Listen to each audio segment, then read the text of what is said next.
The sleek glass tower of Viridian Dynamics pulsed like a data center under the city lights. On the executive floor, the air hummed with hushed power, a faint scent of new carpet and stressed coffee.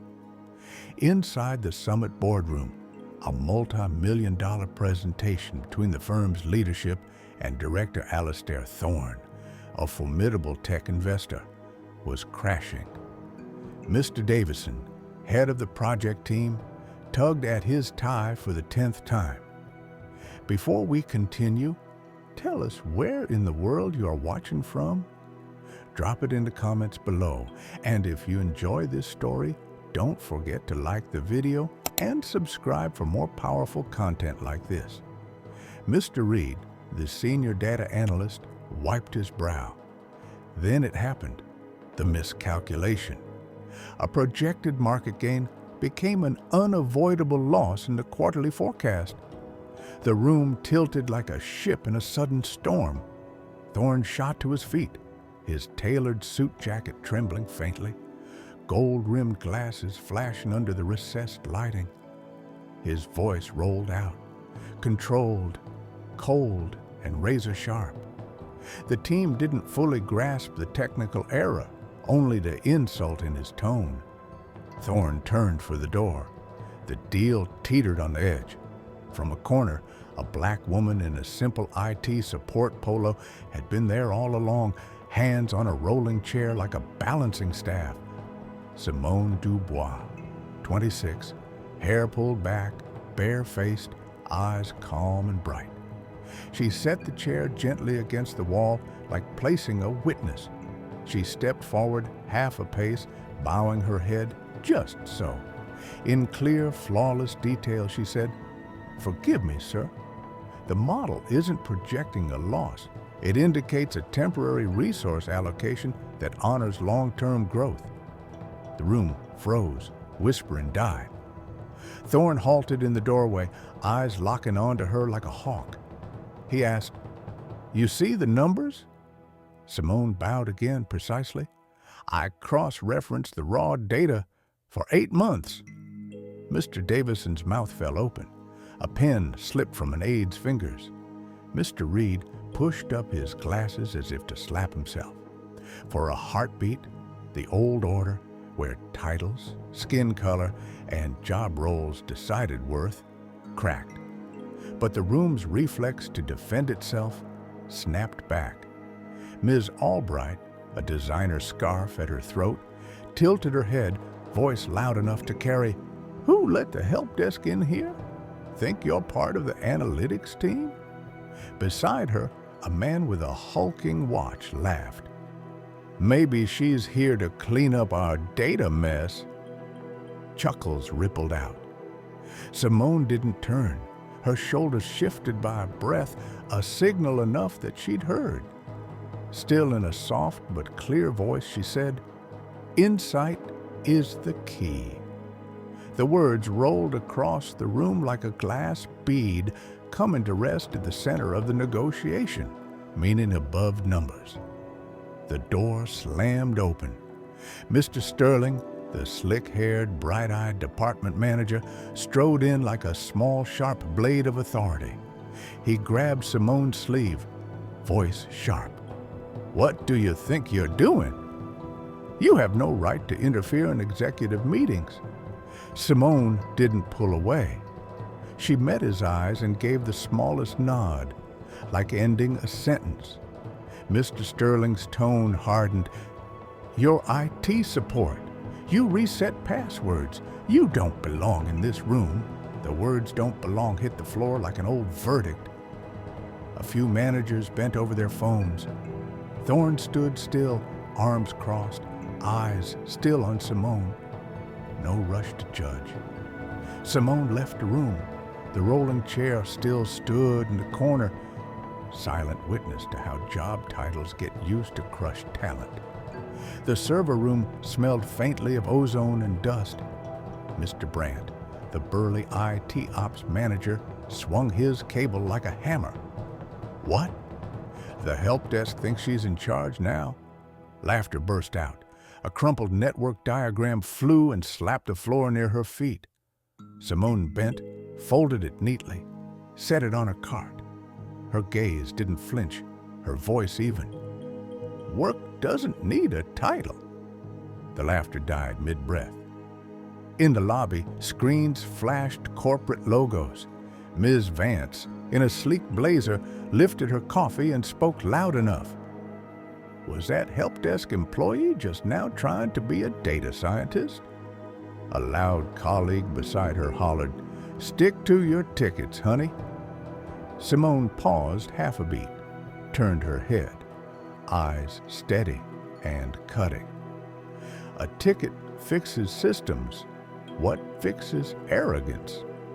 The coffee cup froze mid-air. They looked away from her gaze like from a mirror. She pushed through the revolving door into sunlight. In her apron pocket, the notebook pressed warm and steady like a brick underfoot. Back in the meeting room, Mr. Davison tried to force papers back into order. The air was as sour as lemon. Mr. Reed cleared his throat, trying to restart. Thorne still hadn't left. Silence stretched heavily. Finally, Thorne's voice landed low and certain, like driving in a stake. "Let her sit." Mr. Davison blinked. "Sir?" Thorne looked straight at Mr. Sterling near the door, repeated slower. "Let her sit. She will clarify." The scrape of a chair across the polished floor sounded like a new boundary being drawn. Someone went to call her back. Outside, an invisible thread seemed to tug Simone toward the room. She stepped back through the doorway. No apology for her presence, only the precise bow.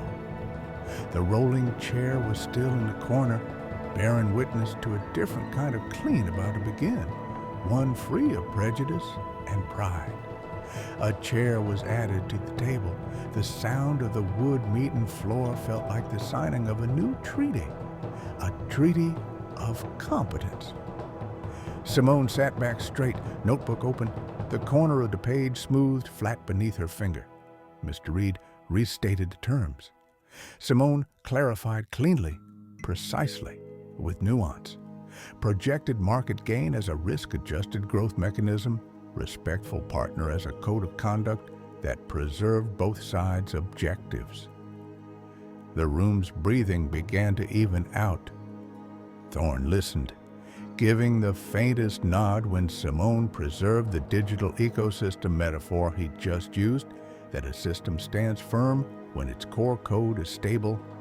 Simone rendered it into plain English without turning it into a joke, keeping its rhythm and weight. Suspicious eyes softened. The negotiating ship stopped rocking. During the break, Ms. Albright approached like a velvet-wrapped needle. Her smile curved into a sickle. "I bet you think you're special. Truth is, you're out of your depth." Simone set her pen down, slow and deliberate. Depth isn't measured by job title. Claire's smile cracked like crazed porcelain. A few of the Mr. Caldwell delegates glanced over, then ducked back to their phones like school kids caught cheating. In the next session, a delegate used a phrase that could easily spark national pride. Simone softened it by changing the sentence structure, keeping her meaning, but lowering the temperature. In the response, she added a half-beat explanation for a local idiom, just enough to save face without making anyone feel lectured. Mr. Davison stopped pressing his lips tight. Thorne leaned back, arms relaxing. When the meeting ended, no one clapped, but the weight of silence said enough. Thorne rose, moved past the delegates, pausing just a moment in front of Simone, his gaze measuring, neither granting favor nor feigning warmth. He nodded, then walked on. The corporate lobby greeted her with a hum of ceiling fans and a barked voice. Mr. Sterling blocked the reception desk, face flushed as if someone had grabbed his throat. "Who do you think you are?" A help desk clerk playing data scientist? You've embarrassed this company. Simone didn't argue. She reached into her pocket, unpinned her name tag, and set it on the counter with a tiny, decisive click. The sound closed a door, not on her career, but on a structure of contempt. She bowed her head as she had in the meeting room, her courtesy her own, not her job's, and walked away. At the entrance, Mr. Jenkins, the security guard with the crooked grin, tipped his chin. "You're the one who fixed the data, huh? Feel like a hero now?" A low whistle sounded behind him. Simone lifted her head, voice soft but clear. "Heroes don't reset passwords, but they don't mock the ones who do either." Mr. Jenkins' grin shrank, his hands sinking deep into his pockets. The whistles cut off like a switch had been thrown. Night fell. At the front desk, a letter sealed with the Viridian Dynamics logo arrived. Mr. Sterling tore it open, smirking at the thought of an apology for the disruption. The short line inside read like a command. "Send her to the executive suite. I need to see her privately." Mr. Sterling's cheek twitched. He slammed the phone onto the internal line. In the elevator, Ms. Chen, the operations lead, hugged her checklist to her chest and eyed Simone's uniform. "You've caused enough trouble. This company doesn't need drama from IT support." Simone touched the edge of the notebook in her pocket, her gaze calm. Drama fades. Skill doesn't. Ms. Chen froze for half a second. Her clipboard slipped a little in her hands. The executive suite door opened to a wash of warm gold light. Director Thorne sat at a glass table, a small box before him. Near the door stood Mr. Khalid, a young aide with a habit of checking his watch like a pulse. "Please sit," Thorne said. Simone sat, hands clasped on her lap. Thorne slid the box toward her.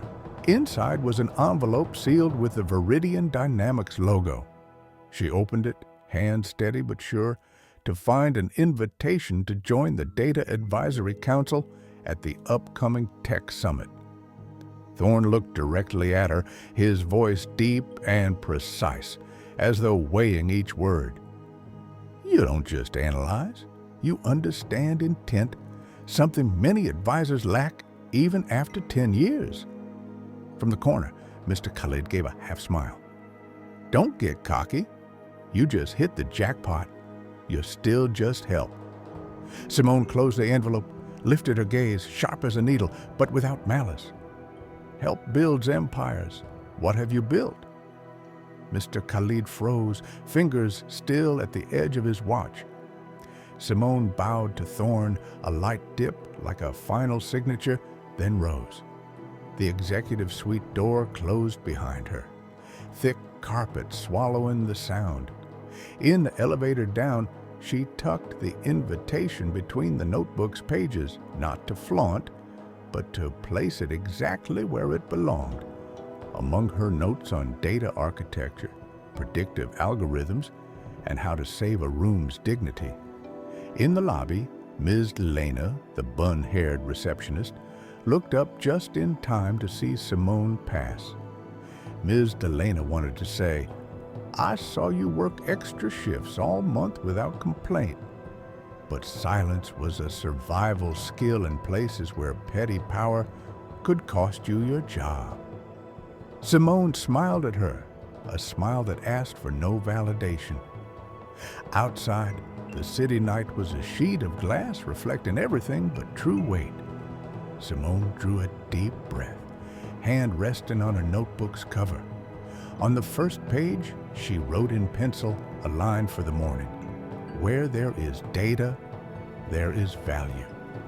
Then she closed the book. Tomorrow would bring the next test, before the media, before the rumors, and before herself.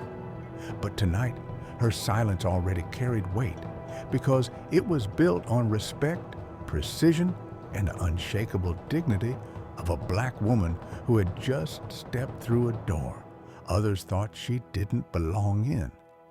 In the early morning, the Tech Summit Center was like a mirror fogged with breath.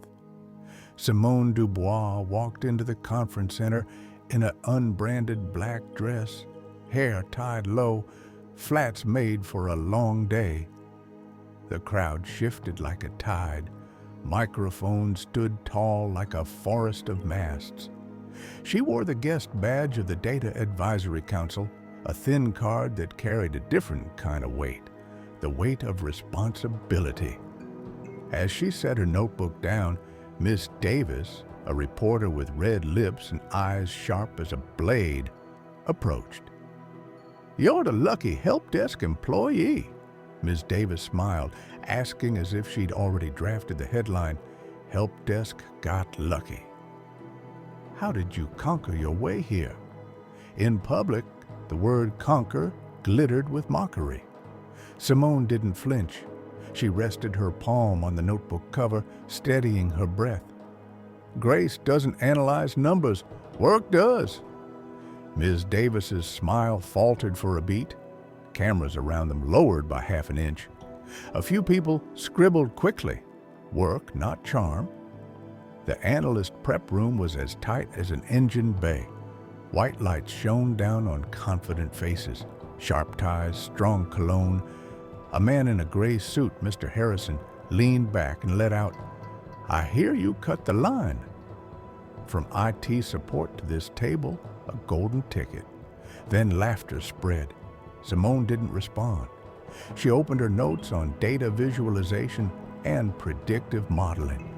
The nuances of forecast and algorithms, how senior executives use metaphors of digital landscapes and resource wells to talk about commitment and trust.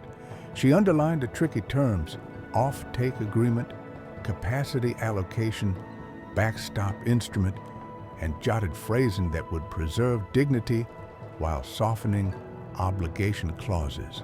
The technical document trial began. One section described a price corridor and voluntary pause, rather than a moratorium, a legal weight difference like one rung in a pressure ladder. Simone rendered it smoothly, keeping rhythm, but marked it clearly as voluntary, not binding. The room eased. Mr. Harrison's smile thinned. Another data scientist, Dr. Anya Sharma, tilted her head slightly, noting how Simone timed her pauses for the speaker. No interruptions, no embellishments. By midday came the open press briefing. The podium reached half her height. Simone opened with a classical analogy, weaving two proverbs like fastening buttons. A system stands firm when its core code shares the same ground, and insight stands firm when its intent shares the same weight. A silver-bearded professor, Dr. Almari, rose among the reporters, eyes glistening. "I did not think I'd hear this classical cadence again from a tech professional."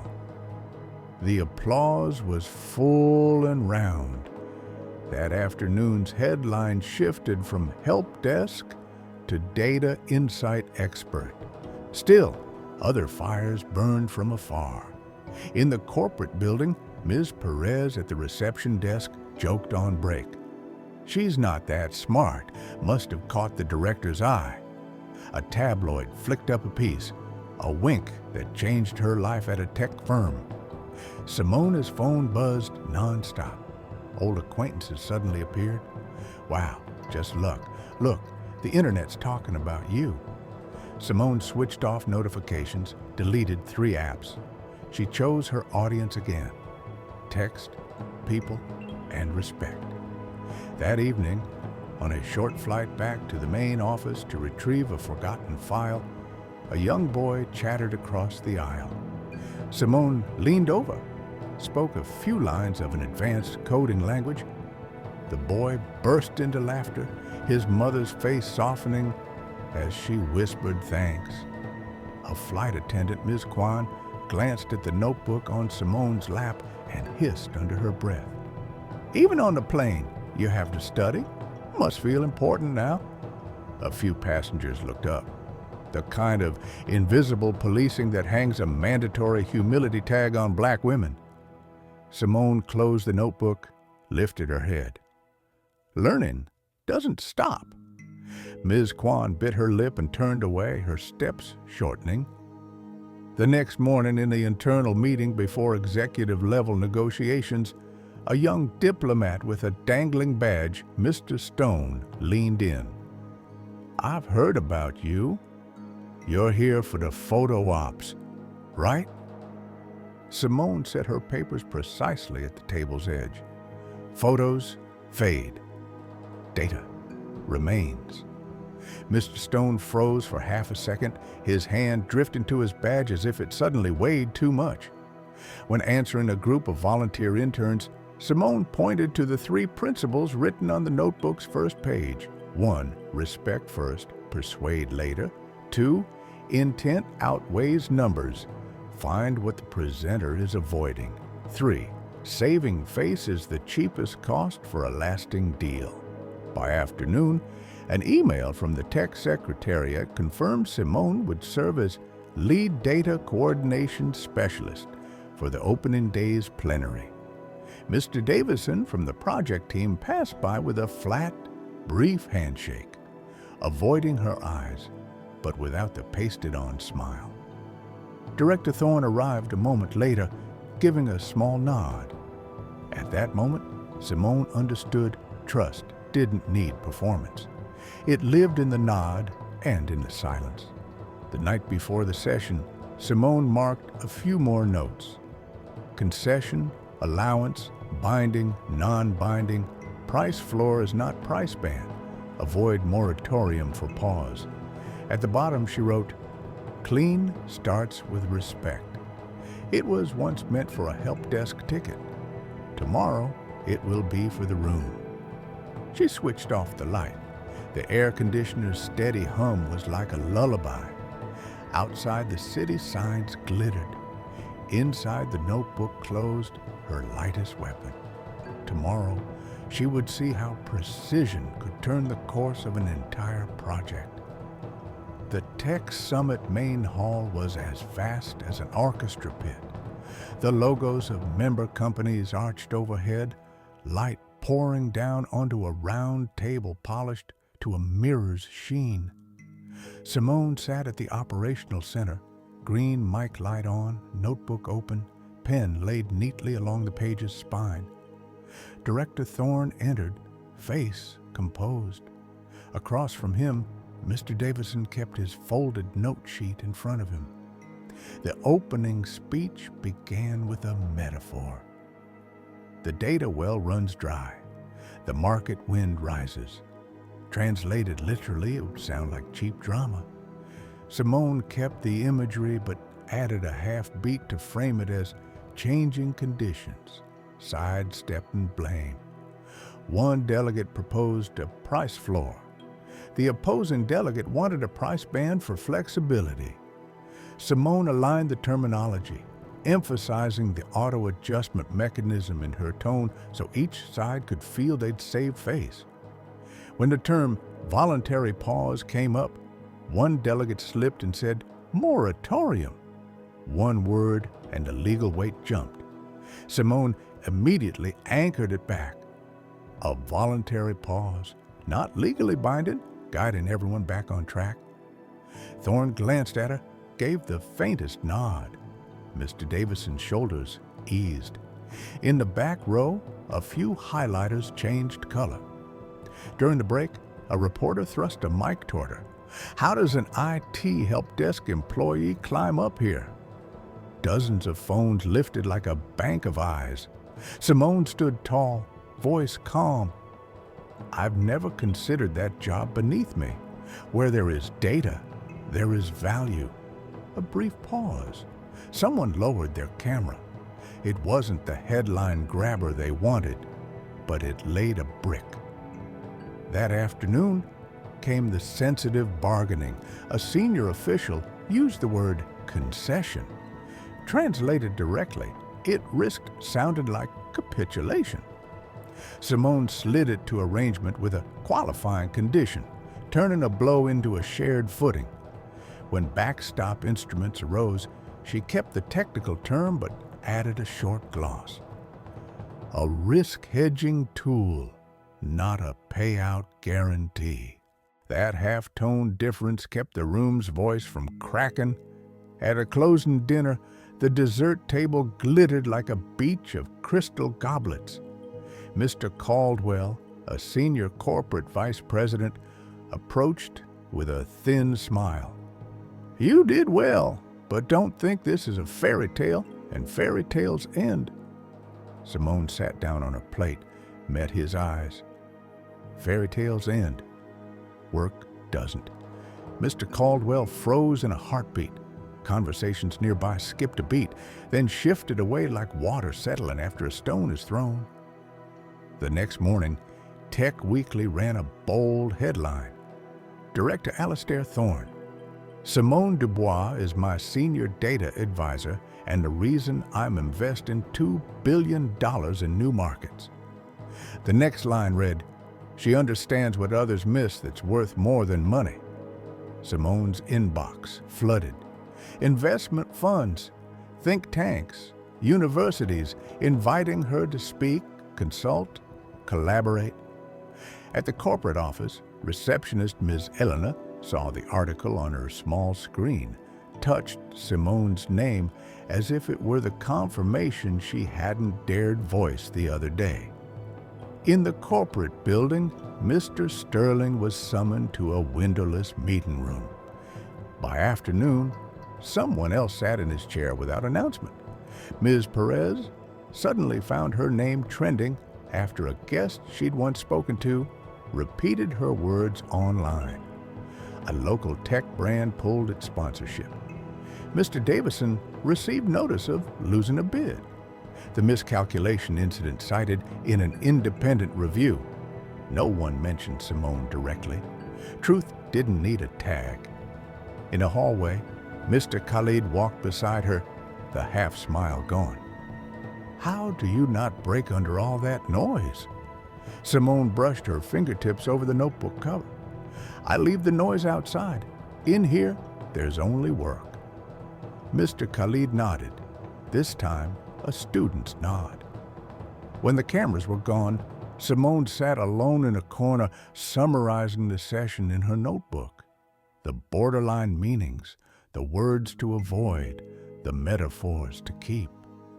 She added one line for herself and for those who never got to stand in the spotlight. "Saving face is the cheapest cost of reconciliation."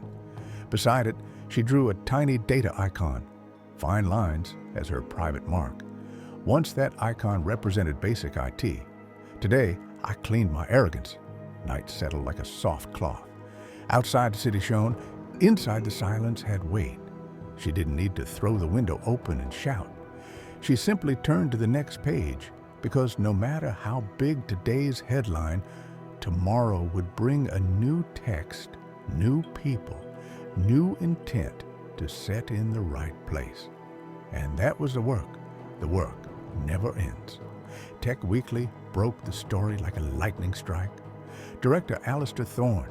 "Simone Dubois is my senior data advisor and the reason I'm investing $2 billion in new markets."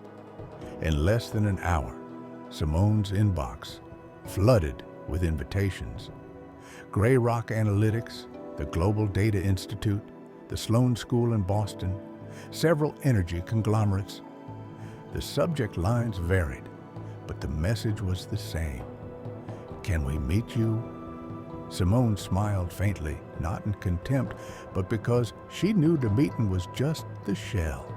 The work inside was the core.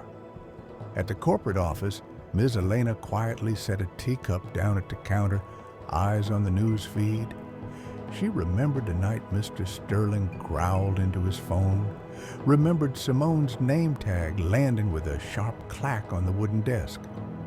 Ms. Elena typed a short line, "Proud of you," then deleted it, typed it again, deleted it again. She knew late praise sometimes felt like an unfinished apology. Mr. Jenkins caught Simone by the valet entrance. The crooked grin was gone. He scratched his head, his other hand fumbling. "I am sorry for being rude." Simone nodded, a quiet stitch in the air. "Thank you for saying so." No lecture, no performance. The seam was just enough for both to move forward. By noon, Mr. Caldwell, senior corporate VP, had arranged to meet Simone in the lounge. Light reflected in silver streaks across the table. Mr. Caldwell opened his briefcase, slid over a contract, and offered to serve as data consultant on a new project package with generous pay. One small clause, all media statements drafted by his side, credit for her work to be listed under the data team. No individual name. Simone turned the page, underlined 2 lines with her pencil. "I have 3 conditions," she said, voice level as the tabletop. 1, transparent credit. State clearly, lead data analyst, Simone Dubois. 2, veto rights on any wording that could compromise dignity. 3, public release of the data ethics protocol for preserving face on both sides. Mr. Caldwell gave a thin smile. "You know, people don't do that." Simone closed the folder. "Then we don't work together." Leaving the lounge, she crossed paths with Mr. Harrison, the gray-suited data consultant who'd once sneered, "Skip the line." Leaning against a column, he smirked. "Still walking a tightrope, Dubois. Fall's going to hurt." Simone didn't stop, answered as she passed, "I build the bridge before I walk it." Mr. Harrison's tongue caught. Those who live by twisting numbers can't stand a line that lands clean. That afternoon, the summit organizers invited Simone to review the press guidelines for journalists. She opened her notebook and drafted 3 rules to sit at the top. 1, put intent before numbers. Ask the spokesperson what they need to protect in corporate dignity. 2, avoid legal terms with excess weight, moratorium, binding, etc., when a voluntary frame is enough. 3, keep the pause beat, a half-breath after sensitive statements, to give the listener a chance to recover face. When the media team read them aloud, Ms. Davis, the red-lipped reporter, raised her hand. "Is there room for headline material?" Simone looked up, calm. "Cheap headlines make tomorrow's data cheaper, too." Someone in the back chuckled. Ms. Davis smirked, then scribbled, "Pause, beat, cause respect." That evening, Simone called Aunt Carol, her foster aunt in Ohio. In the background, the ting of the oven, the scrape of bread knife. Cousin Lena's voice came steady. "Heard you hit the jackpot." "Don't get cocky." Uncle Frank, cap pulled low, added, "Just luck, right?" "Don't go thinking this means." Simone smiled. "No bite in it." "Yes, I'll still troubleshoot Wi-Fi when I'm home." They laughed a single, "Yeah," half believing. The call ended with the familiar family guardrails. "Don't get ahead of yourself." She set the phone down, eyes on her open notebook. The day's page read, "Intent outweighs words, even those from people you love." The next morning, Ms. Chen, the operations lead, who had once glared at her in the elevator, emailed, "For security, you need to change your access badge." When Simone arrived at the desk, Ms. Chen kept her there 10 extra minutes, leaping through protocols to stretch the wait.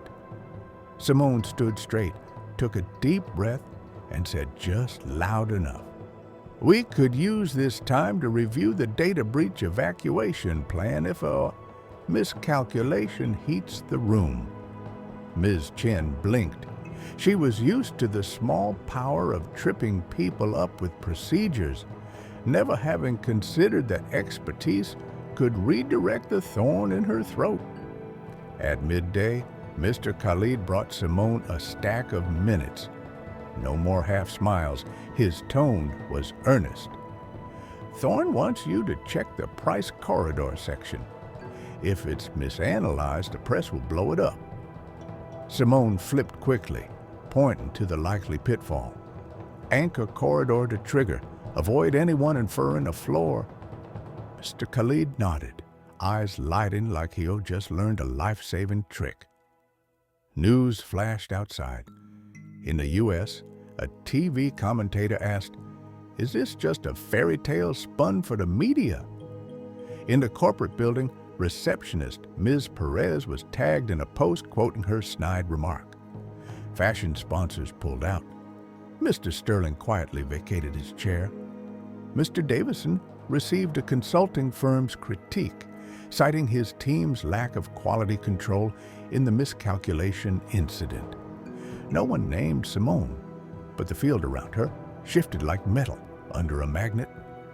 That night, Simone sat by the glass, the city sparkling like stars within reach. She wrote another line. "When they call you a fairy tale, hand them tomorrow's work schedule." Then she closed the notebook. Tomorrow's schedule was heavy as a drum, the opening day interpreting coordination. Beside it, Simone placed a small metal hard drive icon, Ms. Elena's secret gift tucked into her luggage, to remember that some things shine just by being done right. She touched it, bowed her head slightly, a private ritual for labor. The door to tomorrow was already ajar. Praise and criticism were just a sea wind. She would simply walk straight into work.